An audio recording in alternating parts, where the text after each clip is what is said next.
aya sanda ete aloba dans la vie na demande. Quand déjà tu es engagé à faire quelque chose, ce que tu lui côté ici au salon de mon fais-le avec détermination. Ça y est, on a que ce qui s'en va. Fais-le de la façon où Dieu me met dans le Seigneur, la chose demande. Ça y est, on a le lendemain du cambezo Senga. Pour lui, amen à Dieu. Amen. Pour lui, amen à Dieu. Amen. Ne sois pas négligent. Que ça la tête négligent. Ne deviens pas paresseux. Que comme appelle le grand détail. Mais sois bien, mais celui qui sait prendre les choses au sérieux.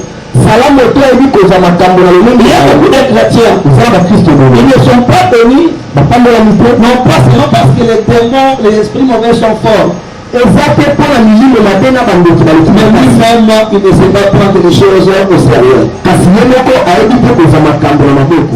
Madoko pour la makolo Jésus de Nazareth. Madoko pour la makolo Jésus. Est-ce que tu penses qu'il a repoussé de tout les gens pour recevoir la paix? Merci. Nous sommes dans le livre de Daniel, chapitre 10. Nous sommes notamment dans Daniel, chapitre 10. Le verset 10, c'est le verset 12.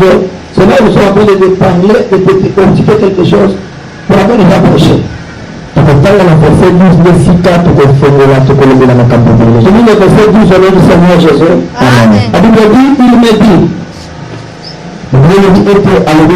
Daniel, ne crains rien. Dès le premier jour où tu as eu à cœur de comprendre et de t'humilier devant ton Dieu, les paroles ont été entendues.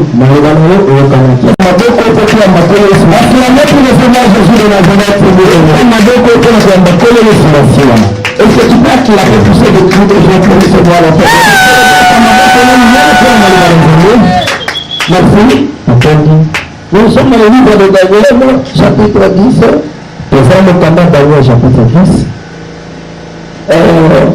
Le verset 10, c'est le verset 12. C'est là où nous sommes en train de parler et de expliquer quelque chose pour avoir des rapprochés. Je dis le verset 12 au nom du Seigneur Jésus. Amen. La Bible dit, il me dit, Daniel, ne crains rien.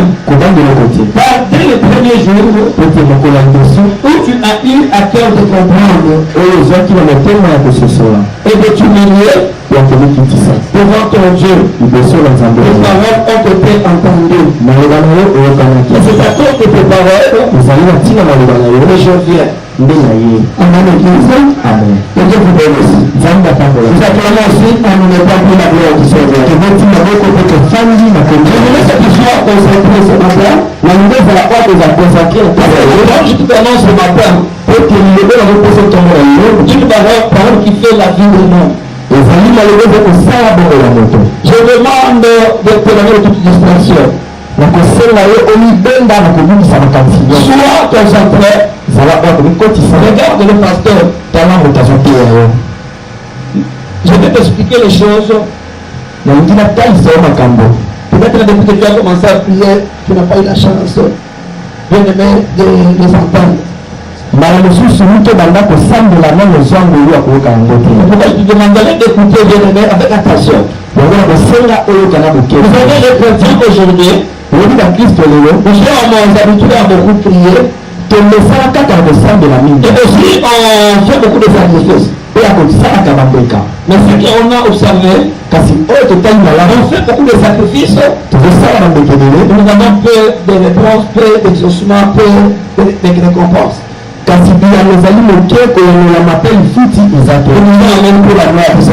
Amen. Pourquoi ça? C'est parce que la réponse est dans la parole et Jésus avait dit.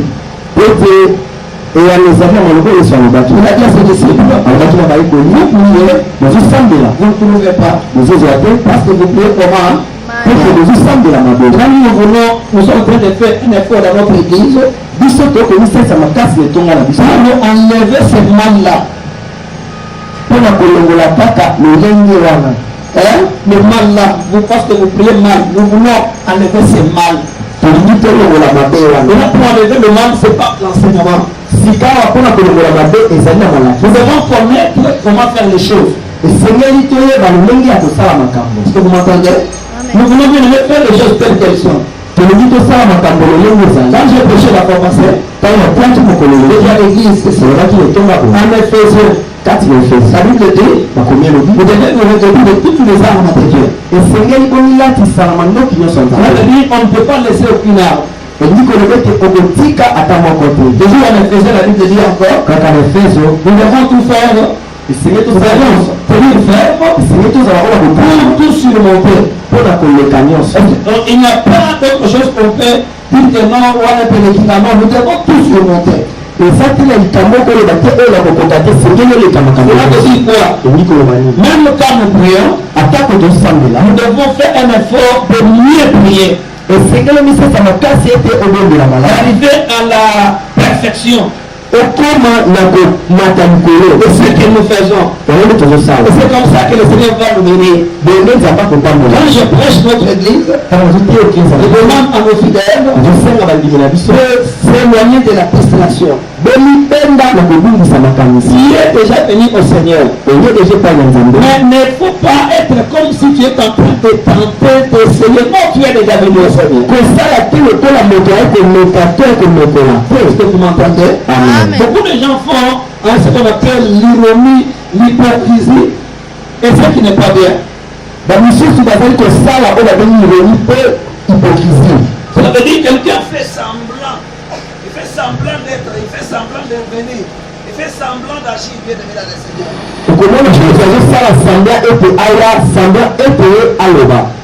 Dans la vie, quand déjà tu es engagé à faire quelque chose, ce que tu lui côtes ici au salut de mon fais-le avec détermination. Fais-le de la façon pour bien aimer dans le Seigneur, la chose demande. Ne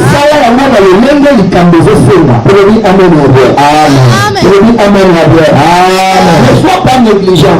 Ne deviens pas paresseux. Mais sois bien aimé celui qui sait prendre les choses au sérieux. Il y a beaucoup de chrétiens. Ils ne sont pas bénis. Non parce que les démons, les esprits mauvais sont forts. Mais lui-même, il ne sait pas prendre les choses au sérieux. C'est ce qu'on appelle la négligence. La négligence, ce n'est pas bonne. Nous disons Amen. Et je voulais enseigner ce matin. L'enseignement que je donne, j'ai déjà donné ça, je prêche ça tous les jours de la semaine. Toi qui n'étais pas avec nous, fais un effort pour aujourd'hui de tenir quelque chose. Et si la personne qui a eu la peste au haut, tu vas dire que le grand cas, ça va. Je t'annonce aujourd'hui là où je suis là, et de prendre ça comprendre. Qu'est-ce que je voulais prêcher? Mon souci, c'est ceci. Beaucoup de gens prient, mais ils voient Dieu traîner. Amen. On est passé dans l'exemple de la Bible. Un homme, un serviteur de Dieu comme moi, comme toi, on appelle Daniel. Daniel, la Bible nous dit qu'il avait prié. Tous on connaît cette histoire. Il a fait combien de jours? Il a fait 21 jours. Mais il n'avait pas reçu la réponse. Mais, la Bible déclare ceci. Dès le premier jour, Dieu l'avait déjà exaucé. Mais pourquoi il a fait 21 jours? Ça peut être aussi bien la difficulté que tu peux avoir aussi dans ta vie. Tu as beaucoup prié, tu as beaucoup servi, donc tu crois que Dieu n'a pas encore donné la réponse. Tu crois que Dieu n'a pas encore exaucé. Tu crois que Dieu n'a pas encore béni. Dans les enseignements passés, il avait déjà donné. J'ai dit à l'église, Dieu nous écoute au même moment que nous prions. C'est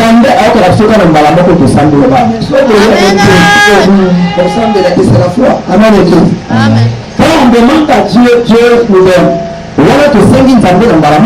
vais expliquer beaucoup de choses. Il y a des fois, on a donné, Dieu a donné, et cela est retenu. Et ça, c'est aussi le cas de Daniel. Il a fait déjà réussi. Il avait déjà libéré. Mais la maison était bloquée. Et il n'y a pas même que je dis tout ça aujourd'hui. Si vous m'accordez, je vais rester avec vous jusqu'à 18h.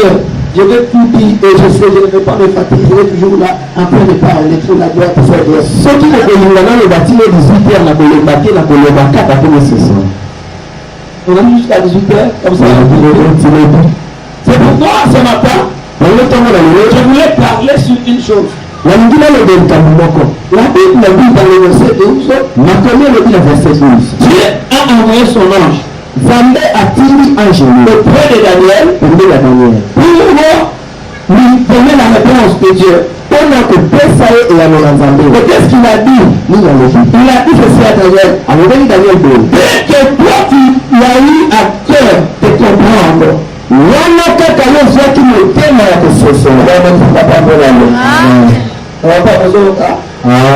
que tu as eu à cœur de comprendre,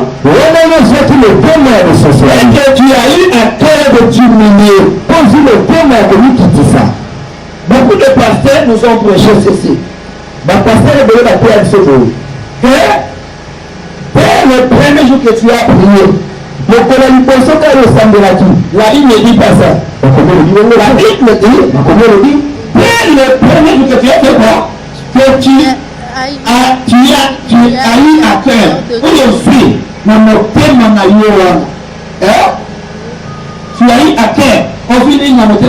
De t'humilier. Il y a comprendre que ce là. Comment Dieu fait agir dans la vie d'une personne? Il n'agit pas dans la vie de l'homme parce que l'homme a prié. Dieu agit. C'est ce que je voulais que tu retiennes aujourd'hui. La première chose, il faut apprendre, bien aimé, à prendre les choses à cœur, à mettre la chose à cœur. Moi je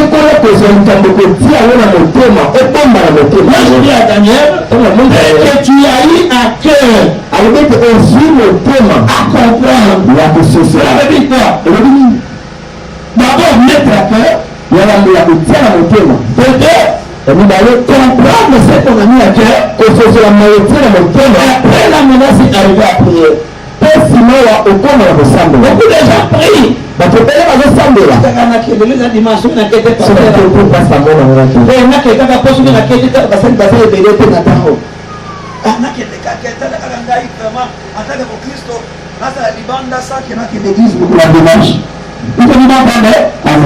Tu es dans ces caractéristiques-là de pensée.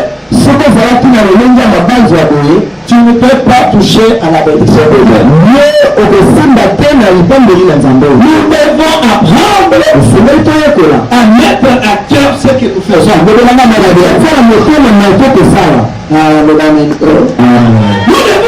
à mettre à cœur ce que nous faisons. Et c'est nous tous que la Bible dit, Dieu ne voit pas les apparences. Comprendre? Amen. Dieu ne s'effraie pas aux apparences. Mais Dieu, il voit le cœur. Comprendre? Amen. Notre beauté ne s'en va pas la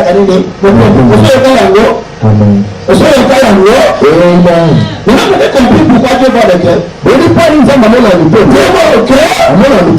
Et les gens que Dieu peut exaucer, ce ne sont que les gens qui prennent leurs problèmes et le mettent à cœur.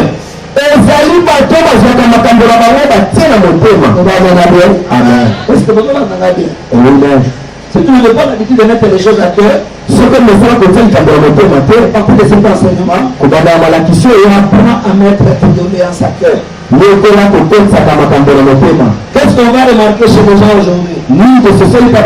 Les gens, il va prendre les mauvais problèmes, les choses très mauvaises qu'on lui a fait là, à gagner dans mon thème.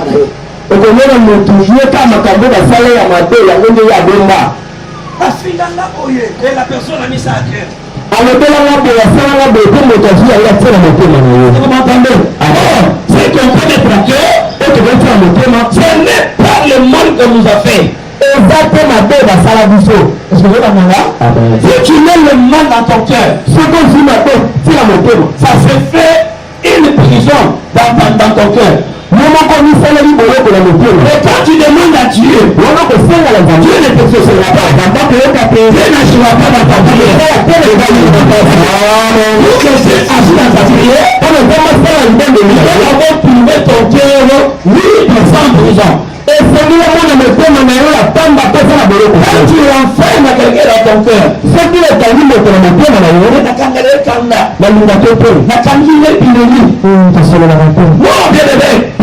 dans tout ça, il te fait une prison dans le cœur. Avec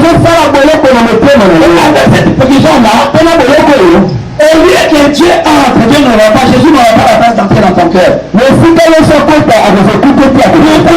Parce que tu as mis des problèmes dans le cœur. Dieu, Jésus est arrivé dans la vie d'un enfant de Dieu. Il n'entre pas.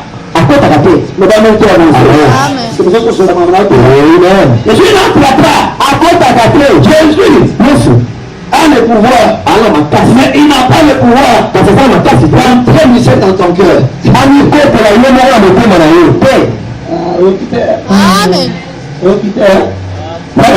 dit quoi? Quand il vient dans ta vie, Apocalypse 3, 18, 20. Il dit, je me tiens à la porte. Alors, quand la porte est écoutée, je fais quoi? Je frappe, je tente. Il dit, si quelqu'un entend ma voix, alors ouvre son cœur. Combien c'est il ouvre son cœur. J'entrerai chez lui. Moi je dirais, si je me tiens à la porte et je frappe, si quelqu'un entend ma voix, ouvre sa prison du cœur. Ouvre le cœur. Parce que le cœur est fermé. Comme il est fermé, il est rempli de problèmes. Il est rempli de langues. Non, un enfant de Dieu ne peut pas avoir de langues. Un enfant ne peut pas garder l'histoire au cœur. Ton cœur doit être vide pour que Jésus vienne et s'installe dedans. Et là, il va s'installer dedans. Quel genre de problème tu peux mettre dans le cœur? C'est-à-dire quel genre de problème tu peux mettre à cœur?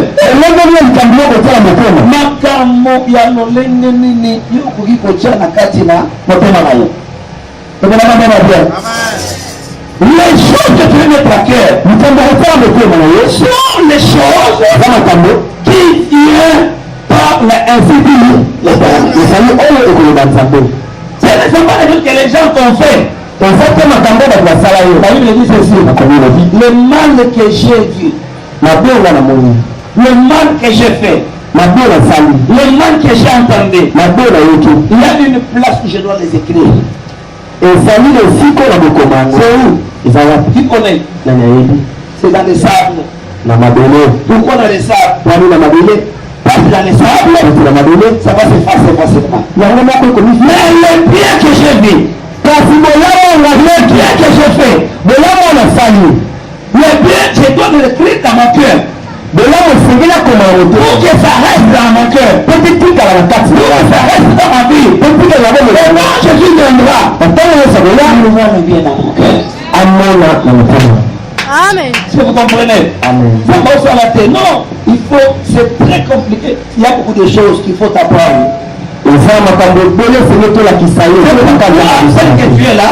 Au moment où tu n'écoutes pas la prédication, les jours de prière passent comme quoi tu n'es pas l'église. Et puis, c'est toi le souci de ta vie. Est-ce que vous comprenez là? Un enfant de Dieu qui est paresseux à la vie de prière, il n'est pas encore un enfant de Dieu. Paresseux, tu ne sais pas la semaine te passe, tu n'as jamais passé à l'église, tu n'as pas écouté la parole du Seigneur, tu n'es pas encore enfant de Dieu, tu n'as pas l'esprit de Dieu. Parce que ce qu'il peut faire, que tu sois béni, c'est la prière et la parole de Dieu que tu vas écouter. Est-ce que vous comprenez? Amen. Combien de fois les gens qui sont dans les maisons de fétiches ont abandonné la maison de fétiches. Ils respectent les rendez-vous et les programmes. C'est vous avez prêché la formation. Nous, en tant que chrétiens, nous devions apprendre le respect de quoi? Des rendez-vous et le respect de quoi? Des engagements. Celui qui n'a pas le respect des rendez-vous avec Dieu, il veut que Dieu le bénisse. Il va te donner où et comment. Ta bénédiction est dans les rendez-vous avec Dieu. Quels sont les jours de rendez-vous avec Dieu? Les jours où on a proclamé le culte à l'église, les jours de l'église. Il va faire un effort d'être là, c'est les rendez-vous avec ton Dieu. Tu as pris pour ton Dieu. Par les dons qu'il t'a donné. Par la grâce qu'il t'a donné. La vision de t'a donné. Le monde c'est là de respecter cet engagement-là. Et c'est le tout ça engagement. Amen. Est-ce que vous m'entendez? Bonjour le Papa. Que mon Dieu vous bénisse. Si quand vous m'entendez, que mon Dieu vous bénisse. Que mon Dieu vous bénisse. Je parlais du cœur. Tu dois laisser ton cœur vivre. Et c'est là que le cœur pour le Jésus entre. Dans ton cœur. Tu ne peux pas mettre les injures. Tu ne peux pas mettre la colère. Tu ne peux pas mettre les kindumba. Tu dois libérer ton cœur vide. Et c'est là que le cœur vient. Il va entrer. Parce que la Bible dit, ne savez-vous pas que votre corps est le temple du Saint-Esprit. Et mon Dieu va te soutenir. Comment tu veux avoir la réponse de Dieu? Aussi longtemps que tu n'as pas encore libéré ton cœur à Dieu.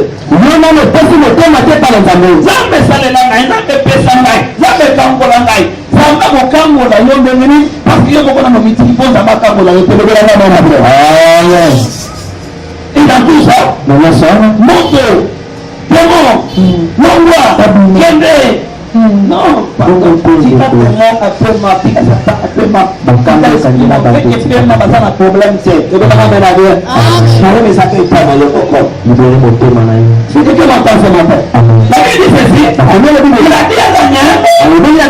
Que tu arrives à comprendre.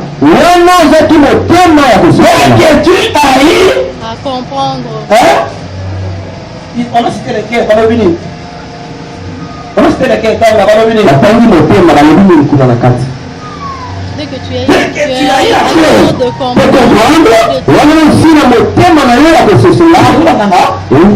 que tu as eu à cœur de comprendre. As-tu humilié la communauté du sabbat? J'ai toujours insisté dans mes prédications.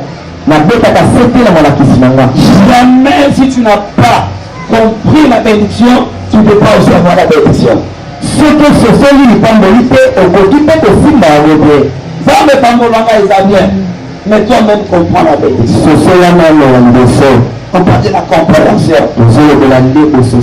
Autant l'ensemble est bien, mais il faut comprendre le principe. Si tu n'as pas encore connu Dieu, tu ne connaîtras pas la bénédiction de Dieu. C'est la vérité. Si tu n'as pas encore connu Dieu, la bénédiction de Dieu ne te connaîtra pas aussi.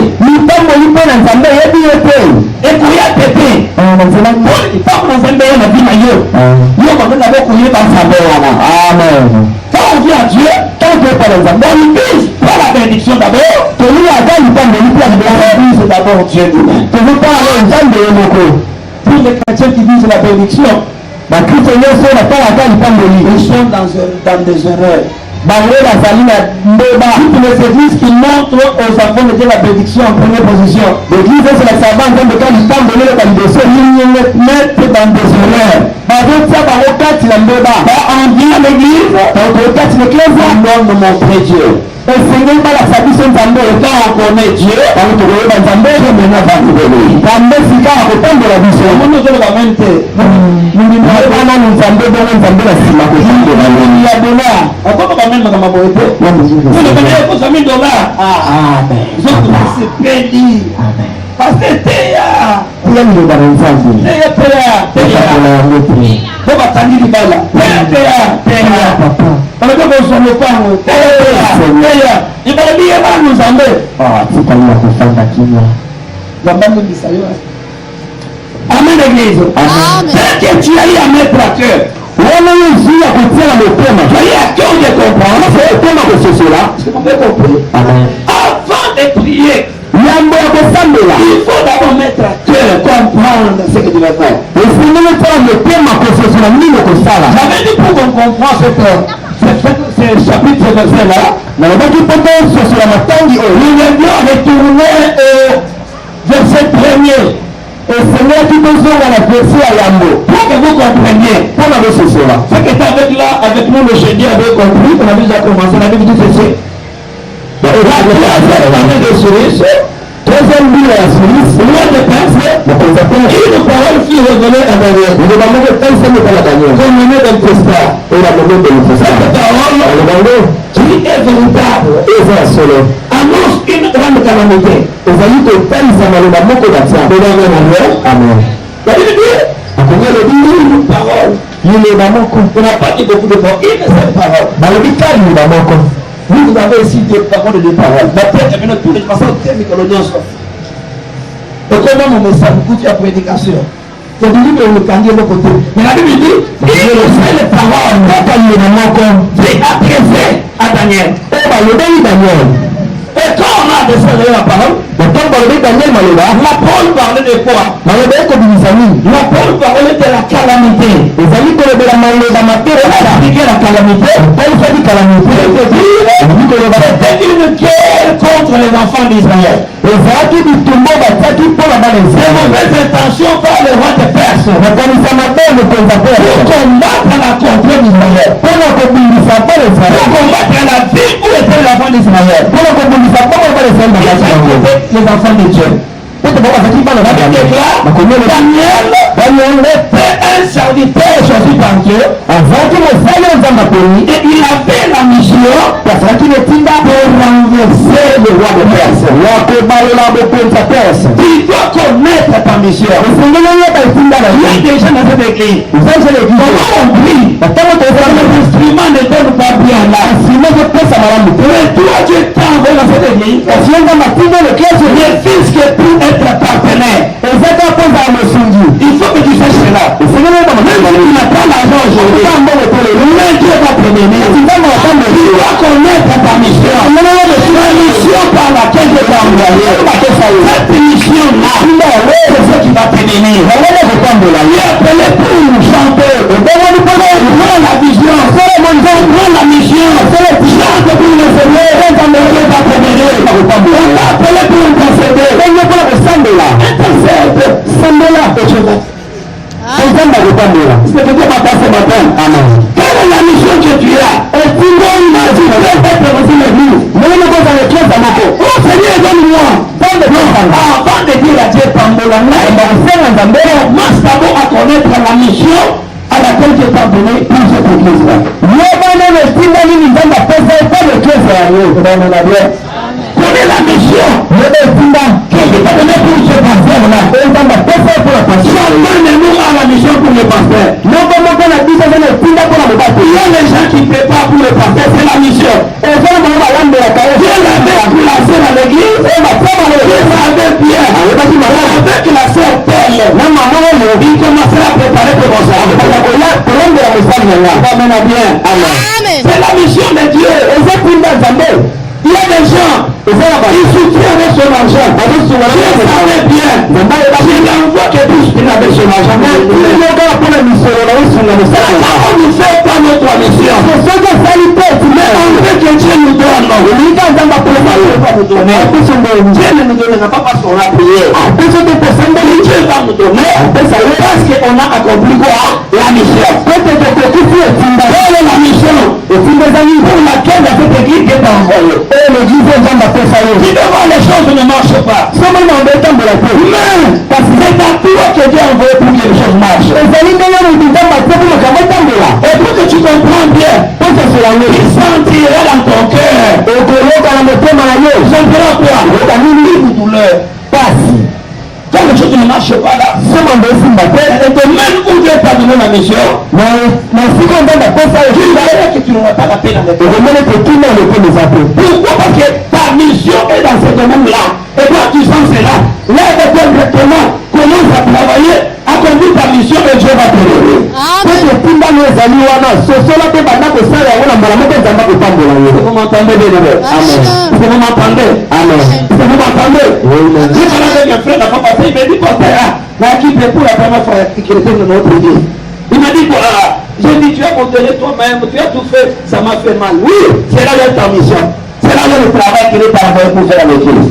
Zakina moto moko kakina mama wana zo modele pe la tei alobila bakanya sa kibela bipole za letinda na yo soko sosoni yo moko ya teba ça m'a fait mal dans le cœur. Pourquoi le cœur? Avec ça il va pas sa motema pas Dieu a dit alors non j'ai dit à Daniel Angela dit à Daniel lorsque tu as eu à mettre où c'est à cœur de comprendre.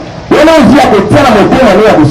l'église, si tu sens le cœur, c'est soucié, c'est pas pour l'œuvre du Seigneur. Moi directement que c'est là où Dieu t'a envoyé pour le protocole, tu sens qu'il ne ferme pas bien. C'est pas moyen pour la protocole, ce n'est pas le plan que la mission qui est envoyée, c'est pour faire le protocole. Tu peux voir bien aimé au moment où on est comme ça, nous autres on est arrivé comme madame dit. Regarde, toi pasteur, on va bien te faire. Le souci là que tu as, si c'est ça envoyé pour acheter les choses, le micro, le rideau, arranger, tu es partenaire. Est-ce que tu comprends dans la zone?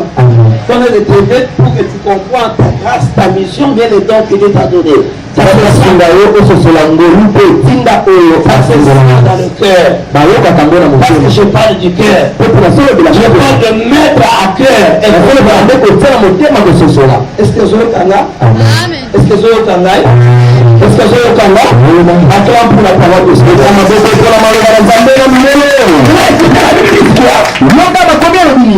Cette parole bien aimée, quand a été annoncé à Daniel dans une une seule parole, nous se pose des questions. Toi et moi, Yolanda, on a eu combien de prophéties dans la vie? On va commencer à prier. Ce qui est grave, c'est quoi? On a passé de cette prophétie là. Non, jamais changé ta vie. Vous ne voyez pas qu'il faut sauter les bananes. Pour bien sauter, il faut quoi? Il faut réguler. On peut prophétiser tout le temps devant les prophètes. Ça va te venir. Mais jusqu'à présent, tu dois le tes années, ta vie n'a pas changé. Combien de prédications on t'a donné? Que tu as commencé à prier. Mais jusqu'à présent, ces prédications-là, ces paroles-là, n'ont jamais changé ta vie. Et combien de rêves et de songes? De nous, femme de nous que tu vois tous les jours. Mais ça continue toujours. Et puis tout ça normal. Non, bien aimé. Combien de temps tu as pris l'engagement?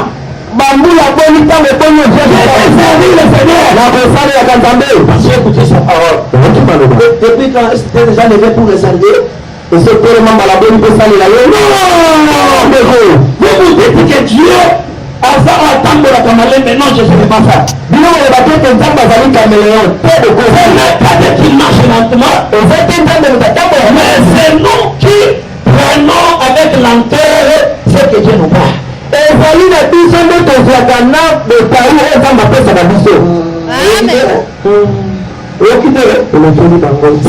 qui prenons avec lenteur.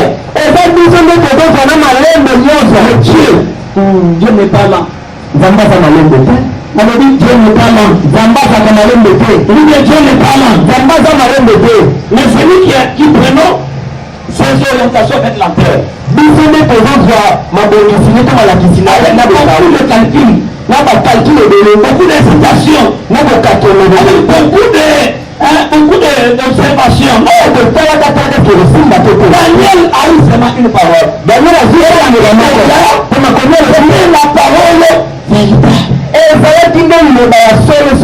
quand il a eu la parole véritable, la parole véritable, parce que la Bible dit, c'est là où il y a la réponse du verset 12. La Bible dit ceci. Il a compris que la calamité était dans mon pays. Il a compris la calamité était dans ma maison.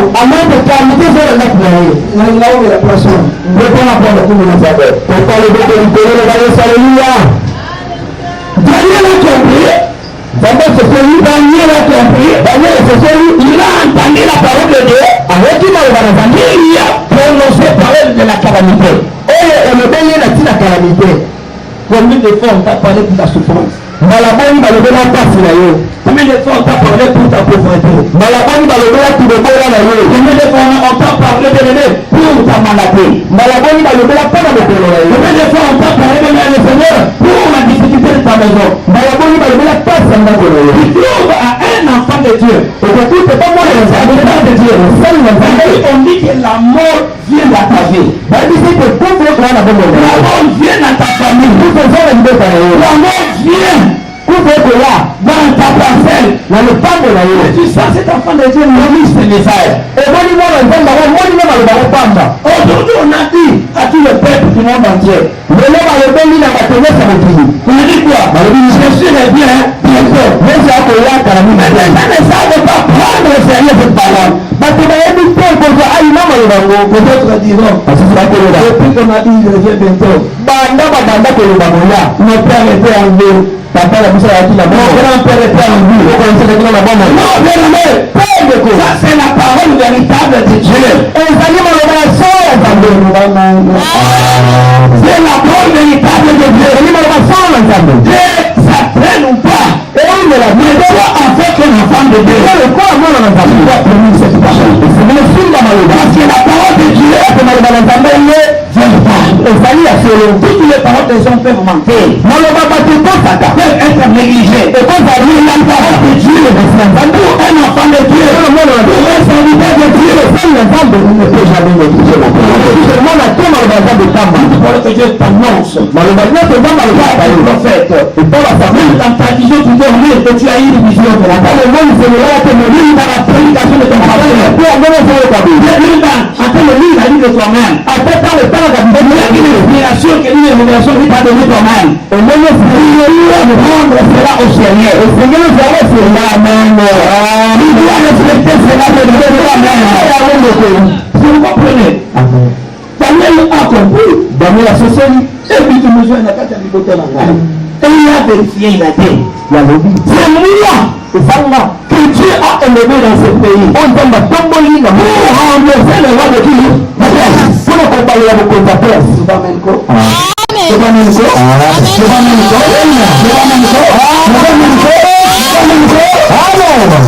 Regarde, dans ta famille, tout le monde ne prie pas. C'est toi qui pries. En tant qu'un enfant de Dieu, tu pries dans ta famille, toi seul. Sache déjà, c'est toi qui dois élever pour sauver toute cette famille. Quand il y a un message qui vient, cette famille qui annonce un danger, ne néglige pas. Comment on ne n'attend pas les autres, de ta famille. La famille a dit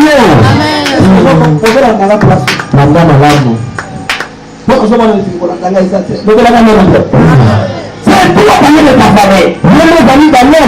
Il faut gêner, va gêner. Si le Seigneur est pire, tu peux entendre. Mais le Seigneur se connaît. En tant qu'enfant de Dieu, en tant que serviteur de Dieu, la première chose que tu peux faire, prends d'abord ça à cœur. Je vais la comprendre. Pourquoi Dieu m'a parlé ainsi? Pourquoi j'ai vu ça? Moi j'ai rencontré un prophète aujourd'hui. Pourquoi tout le monde était là, on ne pas le message, c'est pas moi. Cette personne va produire à mettre à cœur. Quand tu mets à cœur, ça te poussera maintenant à comprendre. Et quand tu vas comprendre, après maintenant que tu vas acheter. Dieu n'avait pas béni Daniel parce qu'il avait prié. Même avait parce que Daniel avait prié. Daniel avait d'abord mis à cœur. Il a compris. Après maintenant il a prié. Dès le premier jour que tu as eu à mettre à cœur, tu comprends? Cette église, mais jusqu'à présent, tu ne comprends pas ce qu'il faut. Tous sont en train de servir. Jusqu'à présent, tu ne comprends pas comment servir. Et si tu n'as pas encore compris, même Dieu, même la bénédiction de Dieu, Dieu peut bénir tout le monde. Parce que même ceux qui ont compris, ceux-là qui n'ont pas compris, jamais été bénis. C'est la faute là. Non, c'est la terre. Pourquoi c'est déjà compris? Il n'a pas compris. Il va passer à l'église, mon aîné, il fera la campagne, il va pas modérer plus. Si je n'avais pas compris. Si je n'avais pas compris. Parce que on a mon enfant de ce petit pas mettre. Si je n'ai pas compris, c'est la société, non, on accueille, on a tiré de nos soins, on a fait du nom. On a côté, c'est comme si on a compris quand même, ne pas mourir bien. Si je n'ai pas compris, donc si tu n'as pas compris, pourquoi dimanche, le jour du Seigneur, l'église à 10h, l'église à 9h, on n'a pas encore compris. Tu ne pas la vigilance, tu n'as pas encore compris. Le jour que tu comprendras, tu ne vas pas à l'église en retard. Mais le jour que tu comprendras, mais comme d'abord tu ne connais pas l'importance de Dieu, l'importance de la prédication, l'importance de la prière pour ta vie, c'est que même à ta où il était, parce que tu n'as pas la compréhension. C'est ce qui peut retenir de ce matin. Si la compréhension, c'est que c'est les affaires à l'éducation. Comme le monde n'a pas la compréhension, c'est que c'est la l'éducation. Quand il n'a pas la compréhension, c'est que c'est la récompense. Quand il n'a pas la compréhension, c'est que c'est n'a pas la récompense de Dieu. Il y a le père, Dieu n'a pas répondu Daniel. Daniel a prié. Et Dieu a répondu Daniel. Le premier jour, il a mis à cœur de comprendre. Amen. Maintenant, comment on peut comprendre? On comprend.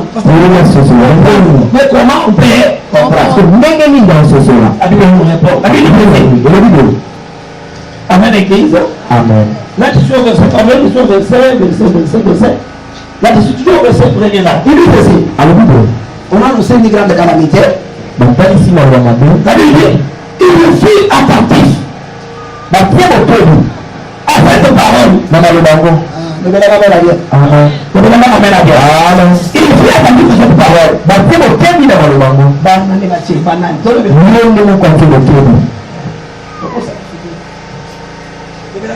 Amen.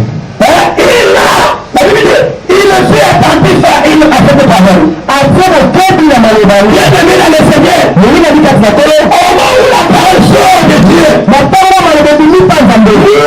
Pour qui la parole sort, prenez des voix.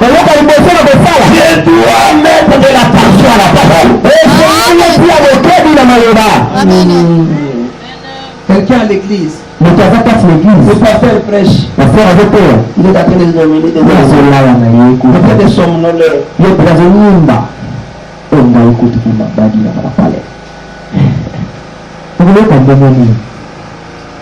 Je prêche quoi? Comment on peut comprendre? Pour comprendre Déborah, pour nous c'est sur la maman de Déborah. Il faut apprendre à mettre de l'attention à ce qu'on prépare. Et c'est que je tiens de tout le monde pour le salut. Le Dieu de l'Iso. Zambali Bisayo. Zambali Bisa. Nabi Zambali Bisayo. Zambali Bisayo Deko. Amen l'église. Amen. C'est pourquoi, même à l'école, après le classe, même pas les professeurs, on va prendre la passe en cours. Ce que il y a un professeur, on a été, là tout le monde est dans le pays. Et ça va encore. Ah. Ils vont voter. Mais ça va beaucoup. Hein? Un bon voter. Demandez le papa. Cela veut dire quoi? Et il dit que le famille, est-ce que tu n'entends pas le coup de ce professeur-là? Si le frère met au va te coups à professeur, Mais pas parce que tu ne l'aimes pas. et ça peut pas lui arrêter. Amen l'église. Amen. Mais c'est parce que comme tu ne l'aimes pas, tu vas donner ton attention là. On va me la dire. Amen. Comme tu ne l'aimes pas, tu ne peux pas maintenant mettre ton attention à quoi? À son tour. Et ça lui peut lui arrêter, mais pour ça, ma tourne la cour, mais ça peut. Mais si tu ne l'aimes pas, Ça va lui arrêter. mais tu mets l'attention, tu vas lui prendre son corps. Et ça, la bête, yo, on va s'en aller. Ça va me dire. Ils ont fait pour ça. Ce n'est pas le parce que tu ne l'aimes pas, non. Et ça peut pas lui Mais arrêter. c'est parce que bien sûr tu ne l'aimes pas, et comme tu ne l'aimes pas, tu ne peux pas mettre l'attention. Et ça peut lui arrêter, non, mais oui, Mais c'est ça. mais quand tu ne l'aimes pas là, mais tu mets l'attention, tu vas comprendre le coup. On lui a la tour, on a sorti ma tour, yo, c'est sur la cour, là. Amen. Eza bongo. Nani ngayete somo kuna leki mara moko okute Nyumba moja Libanda. basala basala boy Atongoli. sala bidi moye batama muna ye batuni alataki ndeni ngai kutuna Nani kana mtu hapa. ko teme atoni ye to ka otaliye una ye bani ngala ta Yes, watu wanasema Amen. baba baba la Amen. wali baba baba la ye Amen. le bon c'est quoi nous sommes il faut apprendre à comprendre. Et Seigneur, qu'on nous comprendre. Pour Il faut savoir mettre à cœur la chose. Le Seigneur, qu'on tient comme le thème. Et quand on met à cœur la chose, C'est pour dire le thème du Cameroun. on peut mettre de la pression. Et Seigneur, tu peux tout ça de Dieu. Quand tu sers le Seigneur, mets l'attention à ton poste dans ton département. Mets l'attention à ton don. Mets l'attention à ton ministère. Mets l'attention à ton charisme. Mets l'attention, bien-aimé, à ta prière. Il y a beaucoup de gens qui prient. Ah, Dieu va te ramener dans ce moment. Comment Dieu va exaucer la prière pareille?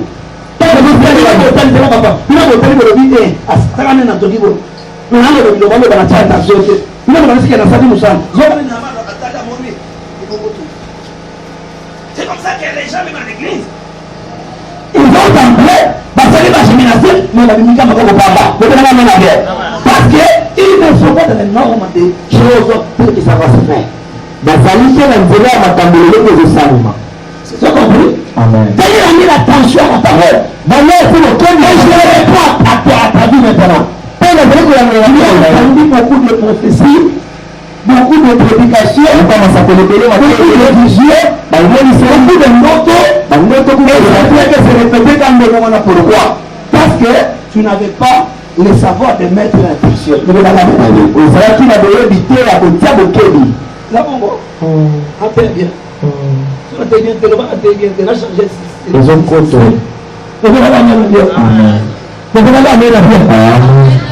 Dans la famille, c'est toi qui pries. La liberté est le samouraka. Mais l'attention, c'est la famille. Mais la famille, on le famille. C'est le thème. Toi, tu vas croire. Ok, la montée, on ne pas s'appeler la paix. Mais les gens, ils posent la dans la famille. On a un peu de soumana et ils sont là pour vous. Ils posent la dans. L'église, c'est tout ça. Nous, les enfants, c'est un soeur à construire, c'est un bon. On est là pour ça. C'est la monde dans le bandeau. Pour le répéter, est-ce qu'il va faire ça de ma montée? Nous, on peut le monter, ils vont monter. Et le Seigneur va toujours tourner. Dieu aussi mes ressources de prédication. Si je ne prêchais pas d'année, je ne pouvais pas monter la dimension en prédication. Mais c'est autre pourquoi. Quand je chantais des cachets de l'échelle. Maman, il allait commencer à prêcher quand j'ai commencé l'église. Et aujourd'hui, ça a changé. Je me souviens, il y a un autre secrétaire partant de Mumbacha en 2013. Jésus, il y avait notre frère qui était pendant le machin 2013. Quand il est parti, il est retourné. Quand elle est entrée à l'église, elle dit quoi? Il faut laisser ma terre. Pourquoi le veut laisser ma terre? Parce qu'il y a un qui peut dire que ma fille, amen l'église. C'est parce que Jésus a dit tu vas faire quoi? Toi aussi. Habitue-toi à faire ton nom. Habitue-toi à exercer ton ministère. Habitue-toi à donner au Seigneur. C'est ça que tu monteras aussi dans ma forme, dans ma chambre à Bongo. Si on va partenaire, comme il me l'a fait, on va l'assembler. Nous, qu'est-ce qu'on a dans mon père, ça va maintenant comment tu sais. Amen. Quand tu crois qu'il y a dans le gouvernement. Est-ce qu'il a dit quoi? Il dit ceci. C'est en forgeant. Je ne vais pas enregistrer. C'est en forgeant. La petite vient. Ça, ce sont les lois de la nature. La petite vient en mangeant. C'est en forgeant qu'on devient forgeron. C'est en prêchant qu'on devient un bon prédicateur. C'est en donnant qu'on devient un grand partenaire. Amen. C'est en intercédant qu'on va acquérir les dons de prophétie et les visions de parler en langue. Au sein de la casse, nous avons fait la don sous ce cas. C'est aussi en priant qu'on acquiert la victoire dans notre vie. Vous êtes longue à la unité. Non. Il est la comprendre que est-ce que j'aimerais faire? Amen. Est-ce que ça te concerne? Est-ce que ça t'enseigne beaucoup de choses? Est-ce que tu changes dans ça, tu changes? Est-ce que vous pouvez la paix dans la campagne? Amen. Je dis quoi? Apprends à partir d'aujourd'hui. Nous t'annonce la parole qui vient auprès du Seigneur. Quand on t'annonce la parole qui vient auprès de Dieu, tu te conseilles de faire quoi? La Bible dit de faire quoi? Il faut faire mais l'attention. Avant de mettre en pratique, il faut d'abord mettre l'attention. On comprend? Tu ne peux pas mettre en pratique quelque chose que tu n'as pas mis l'attention. Aujourd'hui, tu peux faire le cambo, on est de crédité. L'église, on est une chose, l'église, on est une mécanicité. Il y a une zone de c'est comme on dit la tout ce qu'on veut pratiquer, mais avant tout, on met d'abord l'attention. Parce qu'il y a une leçon. Est-ce qu'on peut dire amen? Amen. Est-ce qu'on peut travailler pour la parole de Dieu?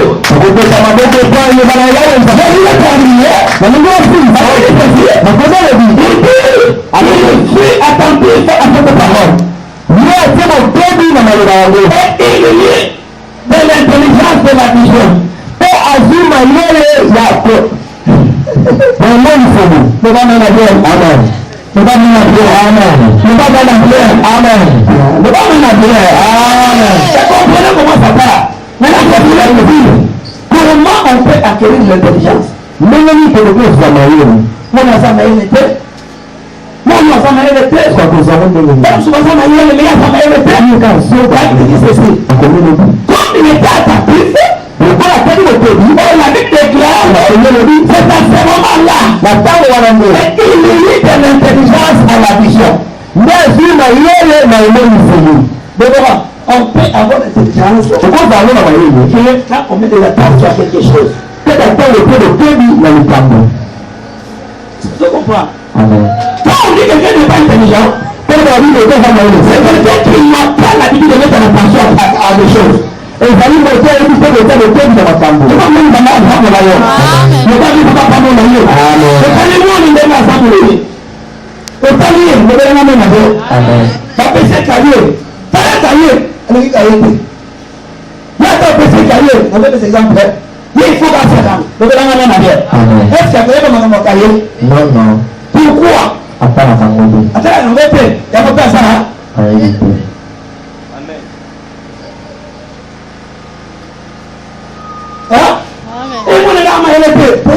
Bundana mwana ayeba kochaka bokebi obelanga mena bien mwana kochaka bokebi ata ya mukolo za mele to ye kola ko banda kochaka bokebi. Quand tu réfléchis la chose, tu regardes la chose, le fait de regarder, ça te Va faire quoi? Maman, comme d'abord, comme maman Rita, un jour, maman, elle m'avait dit, un docteur lui avait dit, ce que je sais, bonbon, à Fongola. La ganga est quoi là? Comme il a sonné la chamboni, il a sonné comme ça, pouvoir, par insomnie, par vous allez belé, avec la foi. On me dit que les gens font un peu. Quand tu as envie d'observer, l'intelligence vient quand on observe. Mais là, il y a des temps que je parle à Mayam. Quand tu observes, c'est là où les horizons vont s'ouvrir dans ta pensée. Mais si tu as la moteur de la bande, tu comprends, non? Non, pas gagné. Comment tu as dit à Carole? Et ça va pour toi, la matière qui a un gros ballon qui a un autre bon bien. Peut-être qu'on peut poser un collier de l'eau. On va passer attention à toi, à la tête. Et puis, elle a fait manière à côté. Pourquoi ça a fait ça, malade, et il y a un abysson? Écoute, elle a fait ça, malade. Il y a beaucoup de gens qui ont découvert qu'ils allaient. Parce que quand tu as attention à avancer, tu as fleur, tu as il est quasiment question de mettre à l'attention. Vous avez pas de temps de cause. Pourquoi tu habites dans l'église? L'homme. Bon, mais change pas avec la prière. Et bon, la change avec ses choses. Je te prie, c'est ma carrière. Bien ta vie. Observe ta famille. Il n'est pas question de tenir sur la famille. Il est question de mettre l'attention sur le comme ça, c'est l'attention mise à la chose qui nous rend intelligent.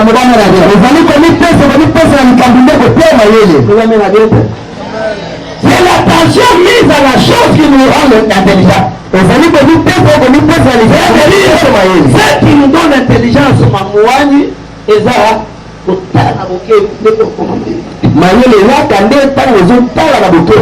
dit ceci.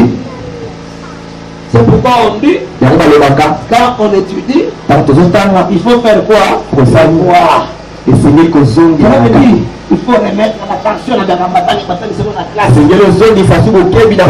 l'église, on vous dit, la parole du Seigneur, il faut mettre l'attention à la maison. Le verset du jour relie aussi cette verset-là. Verset na yo ya mokolo ekotondisi kokanisisa yo. Amen. Moi na version montre ça te montre que ça a probabilité. Démon afanda afe manana. Afinisa ni trop. Amen. Amen. La tumisa bamba. On me mateo. Jam la zota la biso dit ah, parce que mangai ça. Prière terre. Asana kanda na kosa biso no telo. Amen. Amen. David déclare, en ce temps dans mon Daniel, je fais 3 semaines dans mon deuil. La famille peut se mettre 7 dans ma temps. 3 semaines, nous sommes dans le deuil. Quel deuil? Le deuil de la vision. Le deuil de quoi? De la vision. Pourquoi? Le deuil de la vision. C'est parce que Moïse, la vision parlait de la calamité. Et il a commencé 3 semaines de deuil. Pourquoi il a pleuré? Parce qu'il a venu à cœur. Pourquoi il a pleuré? Parce qu'il avait compris. Pourquoi il a pleuré? Parce que l'intelligence lui a dit que son autorité. Et il a pris là pour le bien avant. Pour que la chose n'arrive pas. C'est ça le 21 jours de Daniel. C'est toujours comprendre la douleur passe. Il a fait 21 jours. Et toi, depuis que tu as commencé à avoir les mauvais messages pour ta vie, tu étais déjà bien aimé, discipliné pour chercher pendant combien de temps? La personne message. Ok, oui, Seigneur n'a pas dit que tout ce qui est révélé est condamné. Je suis fait la soirée. Non. Prends les choses au sérieux. Prends les choses au sérieux. Lucas avait contagieux la prière. Contagieux la prière. Lucas avait. Pour s'ambassadeur. Ah, intervenir. Pour Lucas, on va le dire à terre. Vous avez des choses de négliger. Vous ne pouvez les âmes qui ma casse. Mais ma bonne femme de Zonuka, et l'équipe de Pino Namoune, les Gossimbata. Tout le monde sera béni par rapport à la grandeur de sa prière, par rapport à la taille de sa prière. La longueur de ta prière, c'est la longueur de ta bénédiction. La grandeur de ta prière. Est-ce qu'il est question de Dieu? Il est question de Dieu. Répondre là, est-ce qu'il est question de Dieu? Vous avez pas répondre. Est-ce qu'il est question de Dieu? J'ai dit ceci. La longueur de ta prière, c'est la longueur de ta bénédiction et ta victoire. La grandeur de ta prière, la grandeur de ta bénédiction et de quoi et de ta victoire. Et l'on va payer. Il va donner le cœur. Il va donner le cœur. Et l'on va payer. Vous comprenez mon très bien. Il a commencé à pleurer. Il a fait 3 semaines. Mais dans les 3 semaines, il est arrivé jusqu'à 21 jours. Dans les premiers jours, il avait déjà fait quoi? Pierre avait je sais pourquoi. Un enfant intelligent. Il avait je sais pourquoi. Parce qu'il avait mis à cœur. Combien il avait mis à cœur? Il a mis à cœur à faire quoi? à comprendre. Il a fait quoi? Il a su. Comment il a compris? Il a compris en étant quoi? En étant attentif. Et aussi en quoi? En attentif. Et dans l'attention d'intelligence, c'est fait quoi? Et venir. Et l'humiliation. Il s'est humilié comment? Il s'est humilié comment? Il s'est humilié en pleurant. L'humiliation, c'est ça, il a pleuré et il a accepté quelle que soit sa taille. Daniel a eu un hasard, non, et nommé Namboka, mais Andimi Kokila, l'humiliation de la La Bible dit quoi? Écoutez comment il s'était humilié. Écoutez, on a dit ce soir, amen, écoutez l'humiliation. Il a une assalle. Il a qui déveille. Il a qui me paye la main qui de 10h à 12h. Il a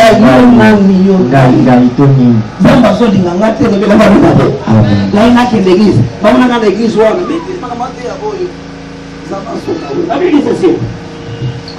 Il dit en ce temps-là, moi Daniel, je fais 3 semaines dans le deuil. Ça c'est maintenant l'humiliation. Je ne mangeais aucun mets délicat. Je ne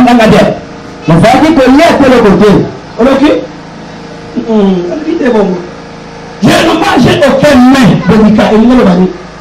En français. Ça veut dire quoi? Le mets c'est à manger. Maintenant délicat. Délicat veut dire quoi? Je ne mangeais aucun mets délicat. Ça veut dire toute la nourriture précieuse devant Daniel de Paul pendant combien de temps? On a eu ce qu'on a dit dans mon colombo au lit par terre. On a dit qu'il y a 3 jours pour voir l'église. Non, écoutez comment pour là c'est pour faire quoi? C'est pour renverser le roi de qui? Les Perses. Pour renverser le roi de qui? Les Perses. Vous comprenez? Il y a la prière. Et ça est bon de lui. Et les sacrifices qu'on peut faire pour recevoir l'argent. Pour les sacrifices d'argent. Sacrifice en même. Et les sacrifices de la victoire de renverser les témoins de ta famille, ce ne sont pas les mêmes. Les sacrifices à Colombo, à Kobalabit, tout le monde, au Kotanité. La prière faite pour aller, pour voyager. Nous prenons la salle à trouver la prière faite pour arracher quelque chose. Ce n'est pas la manière de mettre le nom de Colombo. Non, depuis que tu pries. Non, c'est la même prière. Au sein de la gamme, nous avons besoin de la macabre. Amen. Depuis que tu as entendu, tu as commencé à prier. Tu as beaucoup de problèmes. Mais tu n'as qu'une seule manière de prier. Non, tu le dis ce matin. Prier, c'est de faire avec le plan de problème que nous avons.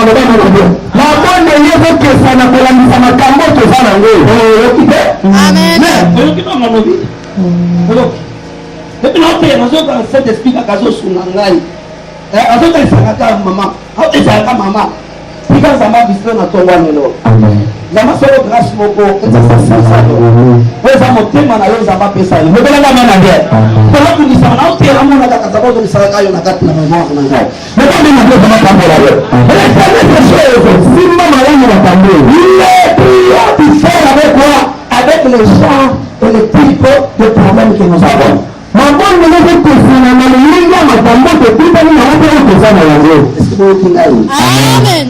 est-ce que boyokinga Amen.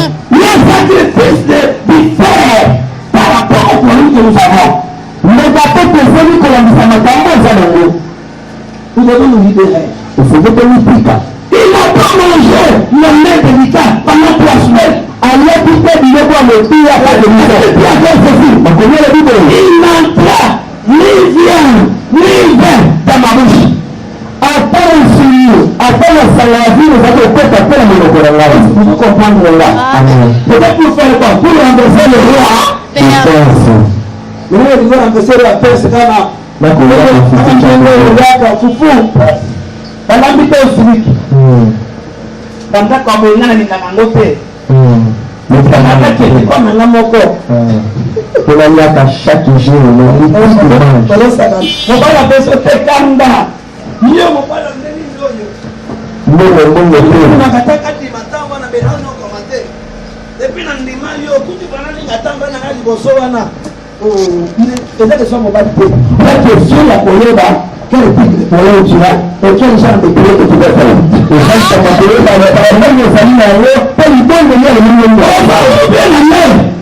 tu fais la prière dans une dimension inférieure au problème que tu es qui est supérieur, tu n'auras pas la solution de la victoire. Mais quand on fait l'icône de lui, la ligamment vers l'icône, on fait une prière à Dieu et de réalité.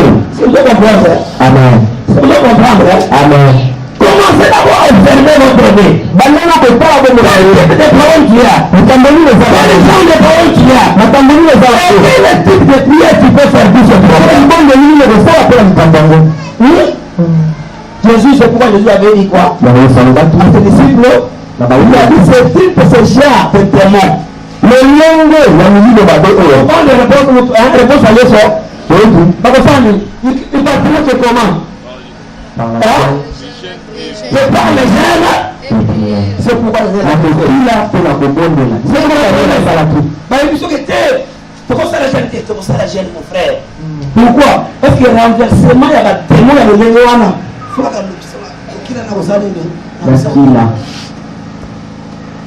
comprenez? Amen. Si vous avez la gêne, vous avez un problème. Vous comprenez? Parce que vous avez la gêne, vous avez vu la vie, vous avez vu la vie. Amen. Vous avez vu la vie. Est-ce que vous m'entendez bien? Est-ce que je vous prêche bien? Est-ce que vous m'aimez aussi? Est-ce que vous m'entendez? Le postant n'a pas parlé à profane du prophète. Vraiment, le mot terminé, la vie, c'est pour le fils, ça va tomber le vidéo. Il n'a pas mis viande ni vin dans ma bouche. Le Mokolanga, il vit le bon sur le côté. Il dit, et j'ai moulu jusqu'à ce que les 3 semaines soient accomplies. La parole est l'écho qui n'ont 3 semaines de famille. Est-ce que yo pendant le séparé au point du mago pas vraiment vous tâter? Non, pendant le séparé. Au point du mago pas vraiment vous tâter. Soyez poli. Abo yoko chama futa na soto na yalobi. Kuna makambonga na moni. Kuna makamboza mbalo beli bali. Jamais na kubola kama futa na soto na ngale kama nina bien. Amen. Yo ka réponse na yo. Eh, na masibo masobola te. So ouais. Yo ndo bakanga te. Alobi kama no bana yo. Lolo asokola kipe. Tokola kama na bien. Amen. Mwana zambe kote. Jipeni kotanta. Yo kasi ko zokola kote. Si ko na kote mbalo so zokola na. Ozabo venga. Ozaki bonvenga. Ozabo teme. Ozaka tele bala na na bien. Amen. Wani lo soni sana. Wani mo na ngamba ba ngo. Mote ya ngona zambe ni boso bateno. Eza mafuta te. Sabi yete les avis de Dieu na kata show. Eza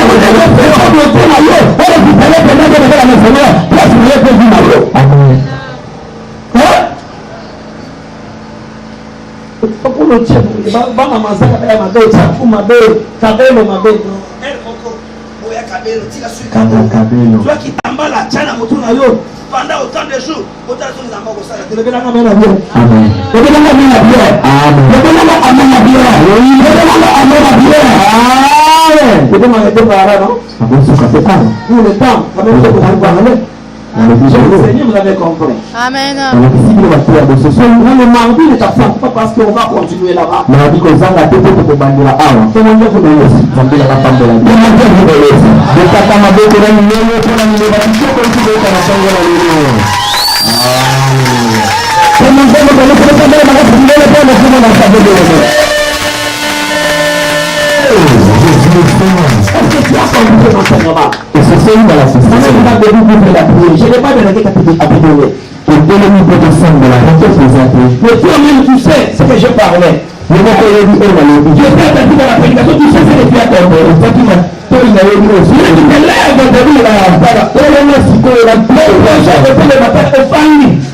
Kaka, quel est ma part de mon frère? Au niveau de la position, non? C'est solité. Attention à la position, on va pas nous amener à faire une femme à la police. Parce que tu as compris dans la prédication, c'est sur la matière, tu vas pour la mettre de masse à pied. Au nom de Jésus. La prière demande à tous la prière. Si vous avez les femmes de personnes dans la famille, tout ce qui m'a été, tout ce qui m'a distraction, mon frère, vraiment la distraction la vie. Laissez-moi voir le sang de l'homme, laissez-moi voir qui m'a fait.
Créé par Dieu. Dieu a fait l'homme. Il a donné à l'homme le temps de travailler, de tout faire. Et il a aussi réservé à l'homme le temps du repos. Dans le temps du repos, c'est là où l'homme doit s'endormir.